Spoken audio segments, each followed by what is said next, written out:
4 final questions as we round the bases with Torree Pederson. First one is this, and I don't know if it's something, anything, everything. What, if anything, do you miss about the corporate world? Although you're certainly living enough in it without actually working in it, or whatever that means. But you're now not going to the sprints and the hallmarks of the world. You're running aligned. What do you miss, if anything, about the corporate world? IT support. Easy. Yep. My husband has defaulted to the IT support guy here for us. So. Okay. Second question. So basically nothing else. But it's nice to know, and I don't say that in a negative way, that all of that corporate experience essentially has paved the way for you to be able to play in that world with that incredible purpose, which leads me to my second question. We've talked so much about listening, about relationships, about building trust. And I very cynically talked at the start about the noise of politics and bipartisanship, or not a lack of bipartisanship. You have to live in that world. You have to be in Jeff City. You have to be over in Topeka. How do you do that? How do you navigate that as someone that is not a politician but needs to bring all of those politicians into one place, or to get them onto one page for those singles and doubles?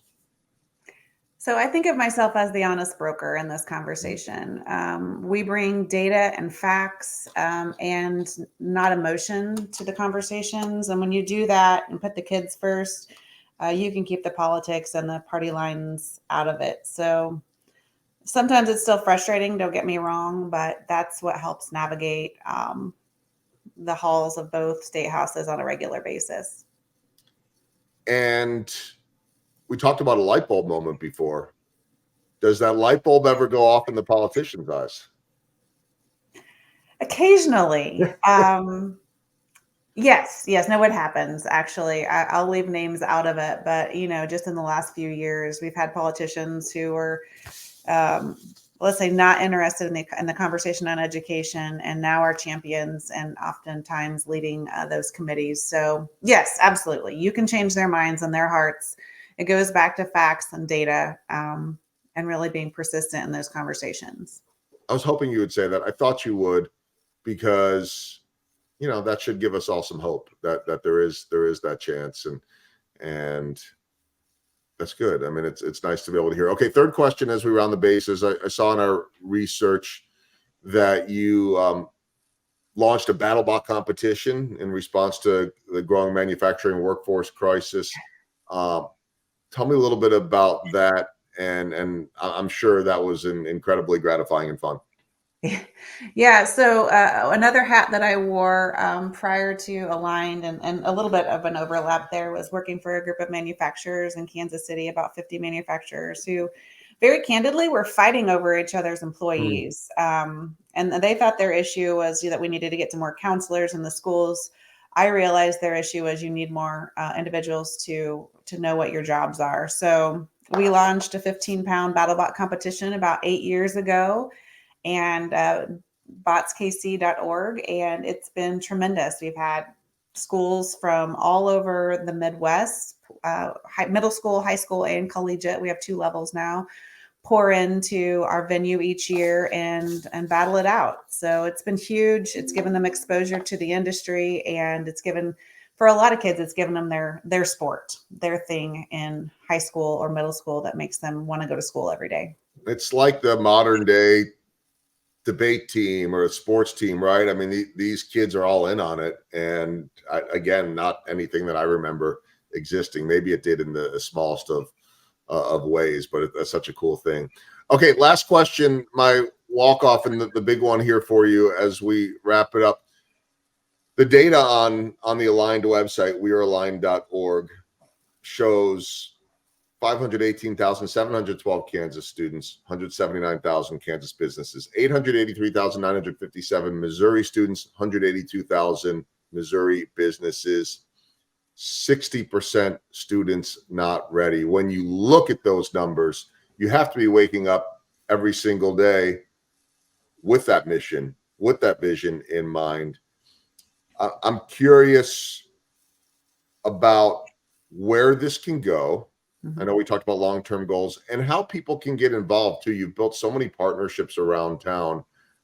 How can people get involved to help speed this process up? That long uphill climb that you all have. Yeah, I would challenge everyone to consider, looking at their school board opportunities, getting involved with your local school district. That's a way to really help that with that conversation very locally. Our organization is always looking for folks that are passionate about these issues and want to go to Jeff City and Topeka and have conversations. At the end of the day, the dialogue has shifted a little bit around what constitutes a student being ready. And we've started to hone in on something that we call durable skills. Durable skills are basically a combination of what we know, like things like critical thinking, communication, and collaboration, and how we show up in the world. So leadership, resilience, self-awareness, some of those things. Some people call them soft skills. We like the term durable skills. When we focus on those areas and making sure that all kids have those, you'd be surprised how many more kids we can have job ready at the end of their 13 years in the public education system. So there are good things happening. Don't get discouraged by those numbers.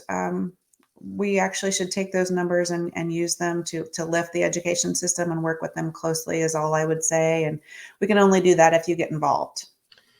Well, and I like that perspective too, right? I mean, if you are going to look at those numbers from a negative standpoint, you're never going to go anywhere, right? I mean, I would imagine that when you look at those numbers, you're seeing growth.